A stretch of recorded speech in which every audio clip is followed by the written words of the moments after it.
maman maintenant, c'est des rencontres touchantes, profondes et parfois bouleversantes. C'est l'aventure de la maternité dans toute sa grandeur, des témoignages sincères et authentiques, parce que chaque maman a son histoire.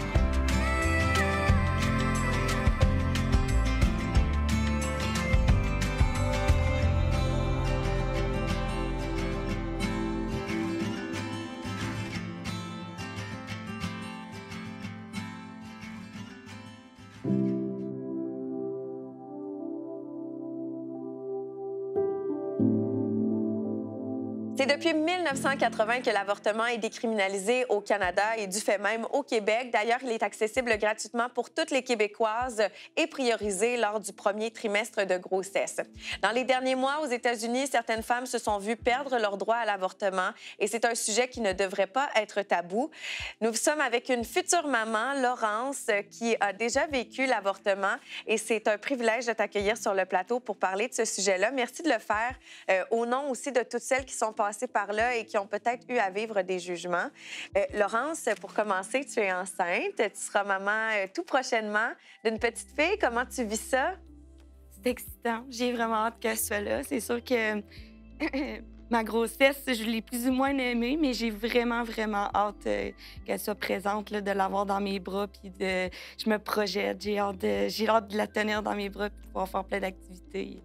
Je pose la question presque à toutes les mamans qui sont sur le plateau. Est-ce que c'était un rêve que tu avais depuis longtemps de fonder une famille? Oui, puis je suis vraiment contente parce que je croyais que ce rêve-là n'allait pas être accessible avant une dizaine d'années. Je me projetais pas autant dans l'avenir quand j'étais jeune.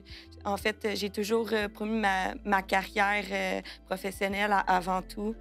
Puis maintenant que je suis dedans, je me dis « wow, c'est ça que j'ai toujours voulu, avoir ma famille ». Puis là, présentement, j'ai 27 ans, puis j'ai tout, puis je suis comblée. Au début de la vingtaine, tu es tombée enceinte, puis c'était pas un bon moment pour toi. Tu as eu recours à l'avortement. Est-ce que tu peux nous expliquer dans quel contexte c'est arrivé, puis pourquoi tu as décidé d'interrompre la grossesse? Oui, moi, l'été 2018, j'ai rencontré mon conjoint actuel. Il est venu habiter chez moi. Ça a été fusionnel. Il est venu habiter chez moi en décembre 2018. Puis en mars 2019, je suis tombée enceinte. À ce moment-là, j'étais sur la pilule contraceptive. Puis malheureusement, c'était tellement fusionnel qu'une chose en entraînait une autre. Je suis tombée enceinte. En fait, on n'avait pas de préservatif. J'étais sur la pilule contraceptive. Donc, je me suis dit, une fois, ça devrait pas être... La foi. La foi. Puis ça a été la foi. Je l'ai su un mois plus tard, quand je suis pas tombée dans ma semaine. J'ai su tout de suite, là, sans faire le test, que j'étais tombée enceinte. Puis là, ça a été... Je savais déjà la décision que j'allais prendre. Je m'étais pas posé de questions. Je voulais pas le garder. C'était vraiment pas le moment. Dès le moment que je l'ai su, j'ai commencé à avoir des symptômes. Je pense que l'anxiété aussi a embarqué là-dessus.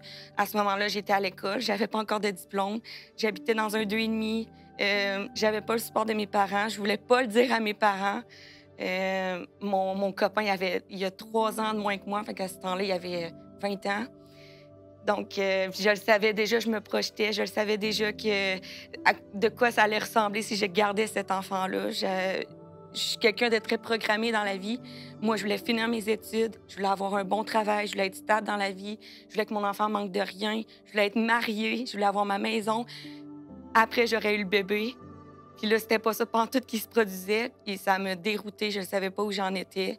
Fait que j'en ai parlé avec mon copain, puis les deux, on s'est dit qu'il n'y avait pas d'autre choix que l'avortement.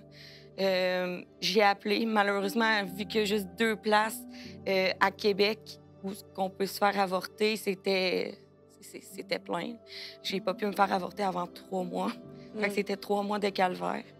3 mois à aller à l'école, prier pour pas vomir dans l'autobus, attendre la pause de l'école pour aller aux toilettes.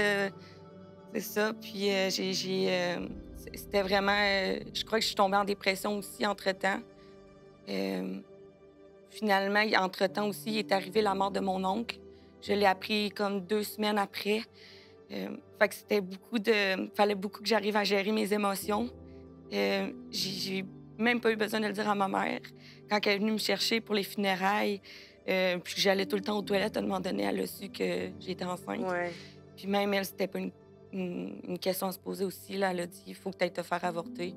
J'ai été contente qu'elle le sache parce que j'aurais été vraiment toute seule dans le processus, puis je savais pas à quel point ça allait me pousser psychologiquement, que j'allais être atteinte. Parce que tout au long de ma grossesse, là, pendant les 3 mois, ça a été difficile psychologiquement.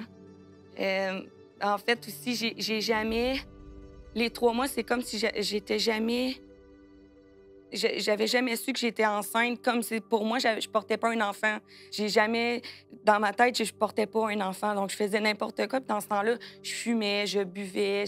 J'étais pas prête à devenir mère. Puis quand on va pour un avortement, il y a toujours un préalable avant qu'on puisse faire avorter la femme.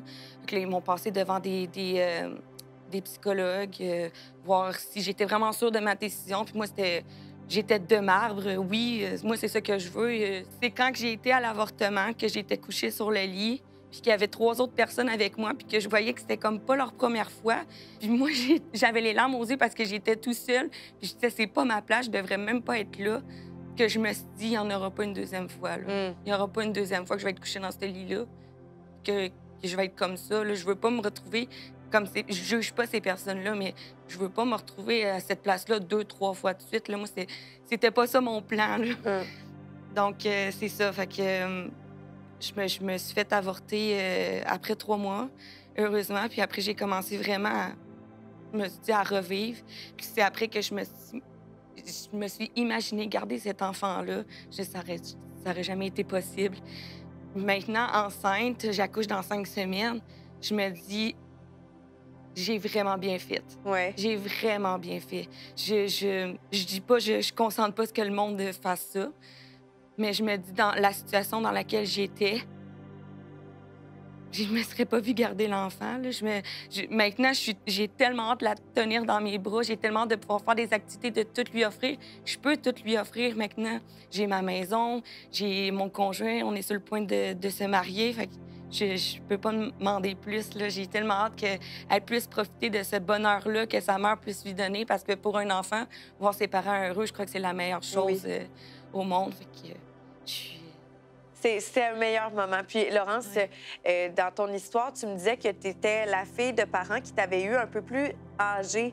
Puis que ça aussi, ça fait partie de ta réflexion. C'était un contraste vraiment important, là, tes parents qui t'ont eu quand ils étaient plus âgés versus toi qui aurais pu avoir un enfant assez jeune dans la vingtaine. C'est quoi que ça a créé chez toi? À quoi tu pensais? Comment tu faisais un lien entre les deux? Ben moi, c'est sûr que ayant eu des parents qui m'ont eu dans la quarantaine, j'ai pas pu faire beaucoup d'activités avec eux. Ça m'a beaucoup challengée à mon adolescence.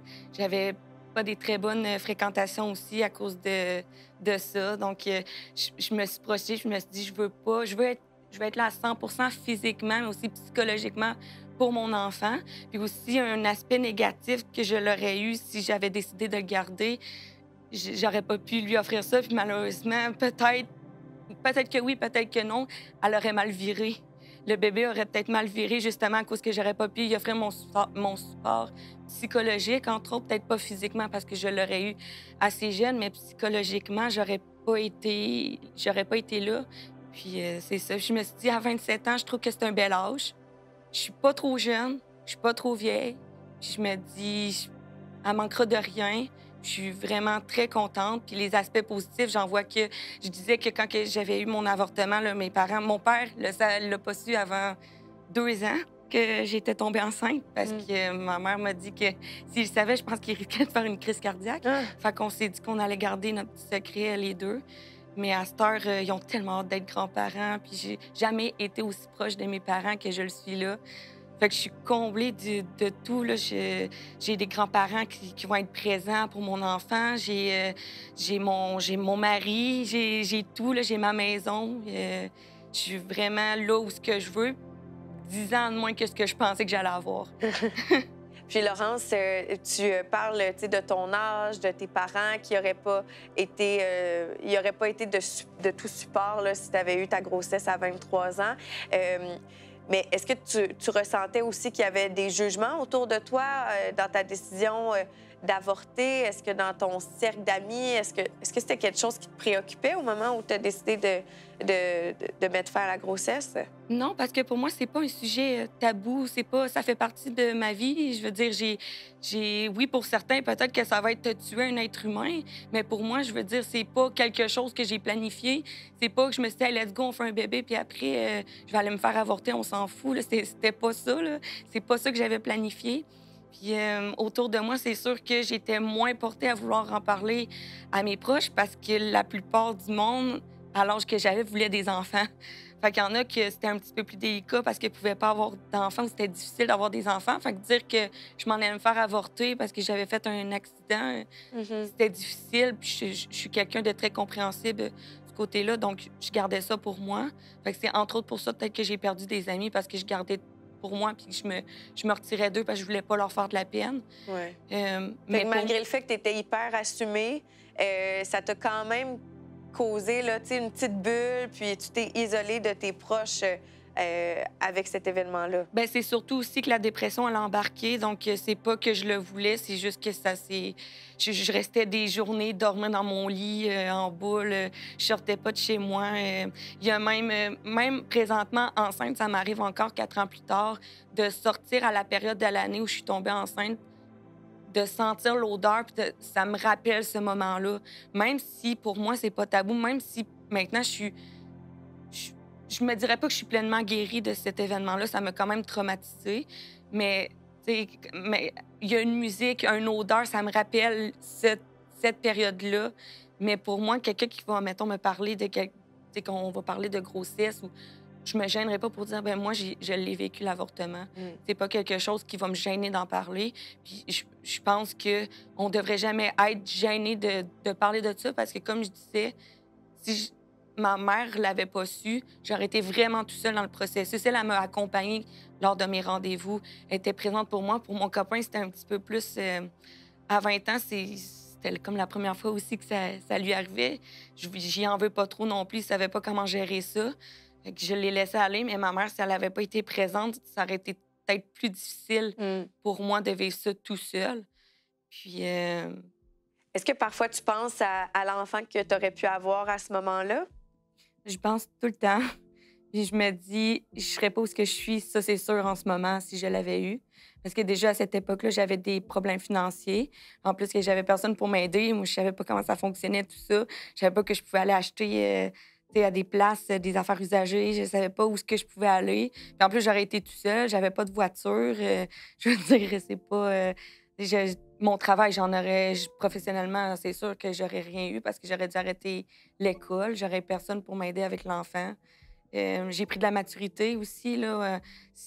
Oui, je suis tombée enceinte ma deuxième fois, c'était voulu, mais 1 an préalable à ça, j'étais déjà en recherche de plein de choses là, pour être sûre quand je vais être enceinte, d'avoir toutes les ressources pour moi, là. Je faisais des recherches de, ça paraît nono un peu, là, mais je regardais où est-ce qu'il faut acheter le linge, où ce que pour les garderies, je l'inscris tout de suite là. Je vais m'inscrire, je vais me préinscrire dans déjà des formations, des trucs comme ça. J'ai vraiment fait une recherche pour, quand je vais tomber enceinte, je le sais à quoi m'attendre, je le sais, de quoi ça va en découler, là. Fait que ça m'a vraiment préparée à tout ça. Puis je me dis, à ma première grossesse, si je l'avais eue, en ce moment, je serais pas ici, là. Je veux dire, j'aurais vécu 2 vies différentes, là.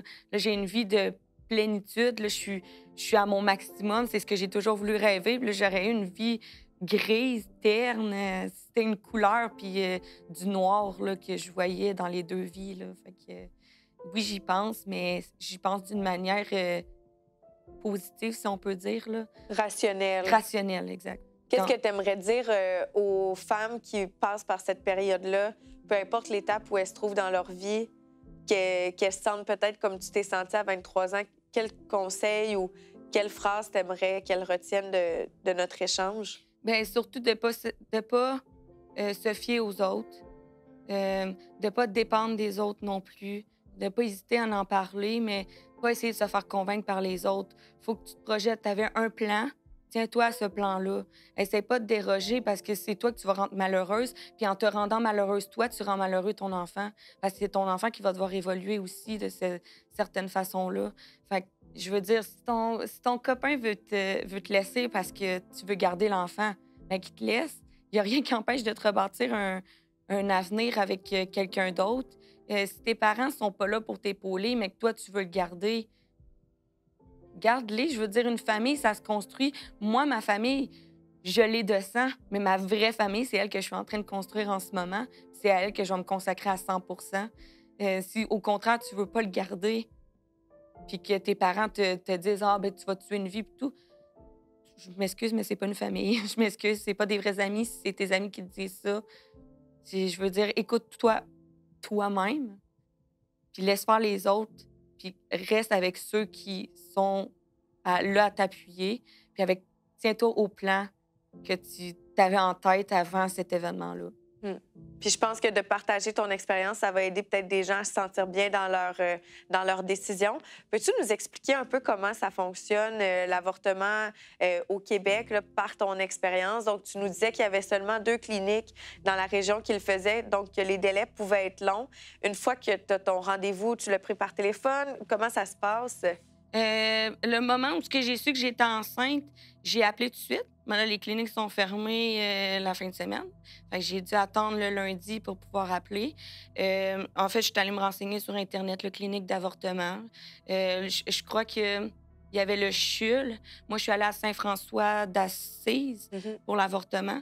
Eux, ils m'ont dit que ça irait pas avant 2 mois pour la première rencontre. Fait que là, j'étais traumatisée. J'ai dit, comment je vais faire pour te faire 2 mois? Fait que là, le 2 mois s'écoule difficilement. Je m'en vais là-bas. Ils me font faire des prises de sang pour les tests, les ITS. Ils me font rencontrer quelqu'un là, pour une contraception, autre que la pilule parce que ça fonctionnait pas. J'ai rencontré un travailleur. Puis elle m'a posé plein de questions.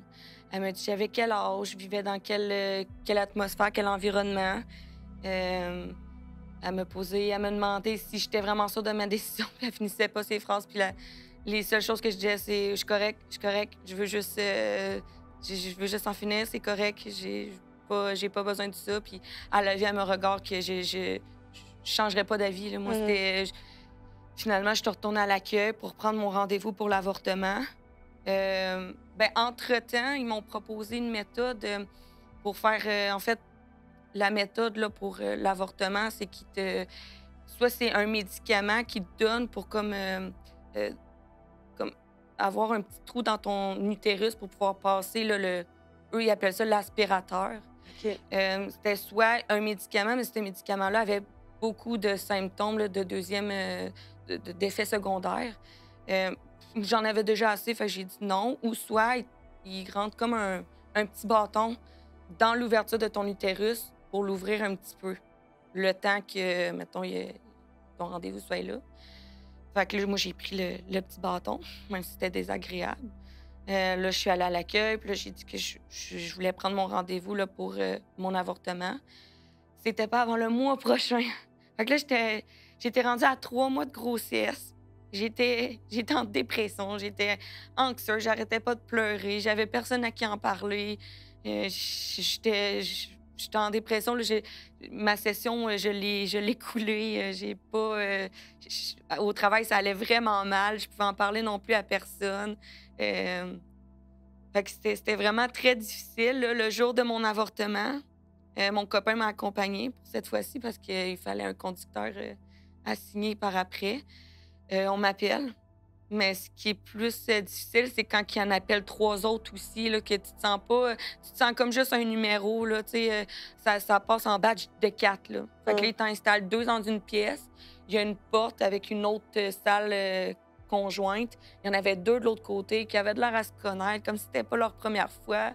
Puis il y avait la fille à côté de moi qui essayait de me consoler, dire qu'elle non plus, elle connaissait les infirmières. Puis il y avait moi que c'était ma première fois qui pleurait, qui se sentait tellement seule. Puis je me suis dit, qu'est-ce que je fais là?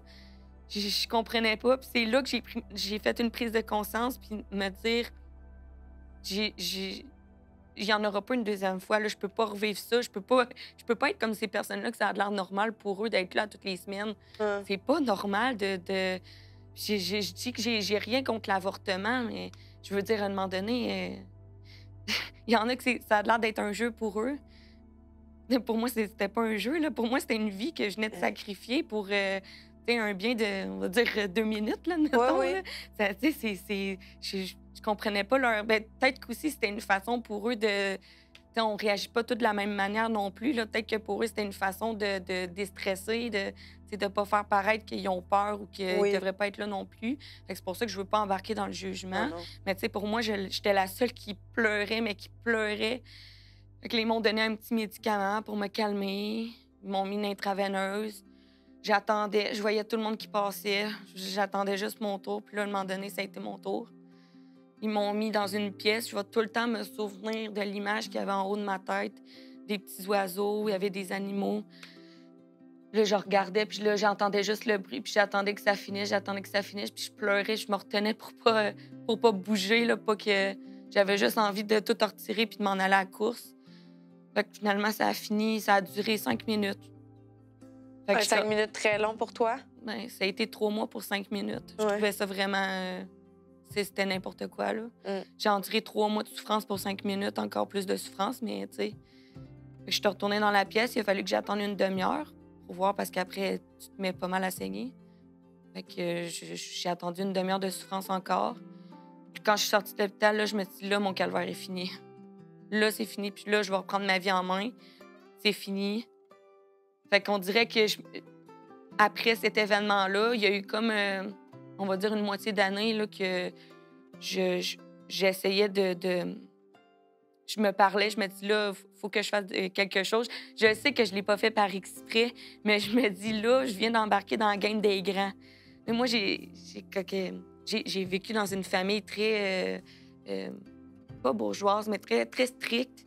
Vu qu'ils m'ont eu vieux, j'étais dans une famille que, tu sais, c'était pas tout à fait ça, mais ça voulait dire ça, là, tu sais, de pas de sexe avant le mariage. Moi, c'était à 18 ans que j'ai perdu ma virginité. Mon copain, c'était mon deuxième, là. Tu sais, j'ai eu 5 ans que j'avais pas eu de chum. C'était mon premier, c'était fusionnel. Puis je me suis dit, là, il faut que je bâtisse quelque chose. J'ai envie de, tu sais, de fonder une famille. Fait que plus les années passaient, plus je me suis dit, j'ai hâte d'avoir un enfant.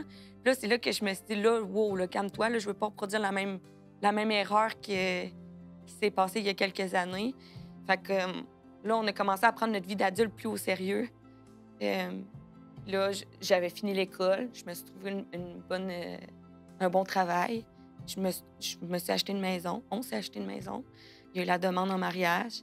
Là, je me dis, mon Dieu, sans que je le sache, j'étais en train de prendre le tournant que je voulais prendre. Puis on dirait que c'est grâce à cet événement-là. Je veux pas dire grâce, là, mais c'est un peu à cause de cet événement-là que tout s'est placé. Tout ce que j'ai dit que je voulais avoir, j'étais en train de l'avoir, là. Fait que là, je le regarde, puis j'ai dit, t'es-tu prêt à ce qu'on recommence? Là, il a dit oui. J'ai dit, ben go. Vous avez fait un enfant. Puis le pire, c'est que j'étais sur le stérilet quand on l'a conçu. Ah! Vous êtes très fertile. Là, j'ai dit, ouais, OK, on va faire vraiment plus attention pour les prochaines fois aussi, là. Mais tu sais, c'est parce qu'en fait, j'ai dit que dans une semaine, je m'en allais faire ôter mon stérilet pour qu'on commence les essais. Mais je me suis dit, si ce temps-là, tu sais, on peut arrêter de faire la méthode, parce que ça nous a quand même avec une autre méthode contraceptive là, qui était efficace à 99 On a tellement été traumatisés qu'on faisait quand même avec le retrait, là, la méthode du retrait, avec la contraception. Là. Fait que, ben, tu sais, c'est ça. On n'était pas sur préservatif, mais tu sais, je veux dire, ça faisait 4 ans qu'on était ensemble. Tout le monde était correct, tout le monde était consentant, mais c'était quand même avec la méthode du retrait. Puis la première semaine, dans le fond, la dernière semaine qui me restait avec mon stérilet, j'ai dit, ben, de toute manière, tu sais, c'était planifié, fait que, tu sais, ça dérange plus, là. C'est arrivé. J'ai rencontré mon médecin une semaine avant que je me le fasse ôter, dire que je voulais tomber enceinte. 1 semaine et demie plus tard, quand j'étais allée me le faire ôter, j'ai dit, j'étais enceinte. Fait que... Tu le sentais déjà? Oui. Fait que, ben, en fait, j'ai fait un test, parce que j'étais comme supposée 1 semaine plus tard tomber dans ma semaine. Okay. J'ai fait mon test avant, puis je le savais, je ne sais pas pourquoi. Tu le sentais? Oui, comme la première fois aussi. Puis c'est arrivé, puis là, c'est comme... J'ai stressé, mais j'ai eu le même stress que ma première grossesse.